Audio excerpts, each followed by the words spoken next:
Adoptée en 2019, la Convention mondiale sur la reconnaissance des qualifications concernant l'enseignement supérieur établit le droit des individus à ce que leurs qualifications étrangères soient évaluées de manière juste, transparente et non discriminatoire. La Convention mondiale établit des principes universels pour la reconnaissance des qualifications. Cela comprend les principes de partage d'informations, d'équité, de non-discrimination, de respect de la diversité des systèmes d'enseignement supérieur et du droit de recours.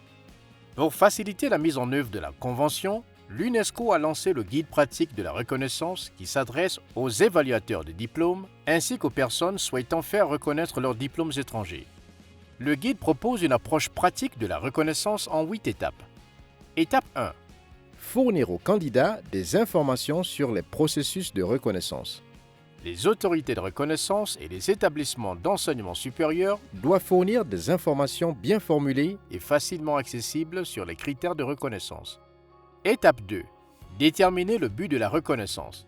Les procédures de reconnaissance peuvent varier selon l'objet de la demande.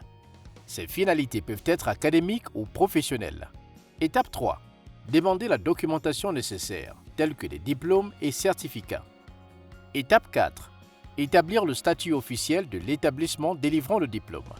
Il s'agit de vérifier si les qualifications sont d'une qualité assurée ou délivrées par un établissement d'enseignement supérieur officiellement reconnu. Étape 5. Vérifier l'authenticité de la qualification pour éviter la reconnaissance de documents frauduleux. Étape 6. Évaluer les éléments d'une qualification tels que le niveau, la charge de travail, la qualité et le profil de la qualification, y compris les résultats d'apprentissage déclarés. Étape 7. Comparer la qualification au niveau approprié.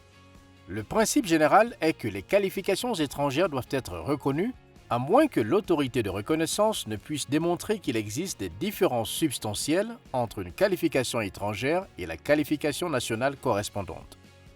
Les différences substantielles sont définies comme des différences qui empêcheraient le candidat de réussir dans des études, des recherches ou des travaux ultérieurs. Étape 8. Résultat de l'évaluation finale et décision de reconnaissance. Le résultat de l'évaluation finale peut constituer une reconnaissance totale ou partielle et doit être reflété dans la décision de reconnaissance. Le demandeur doit également être informé du résultat de la décision de reconnaissance. En cas de décision négative, le demandeur a le droit de faire appel. Voici les 8 étapes pour faciliter la reconnaissance des diplômes étrangers. Toutes les autorités de reconnaissance et les évaluateurs doivent appliquer les principes fondamentaux de reconnaissance et suivre ces 8 étapes. La Convention mondiale vise à élargir l'accès et l'offre d'enseignement supérieur de qualité garantie pour tous, ne laissant personne de côté.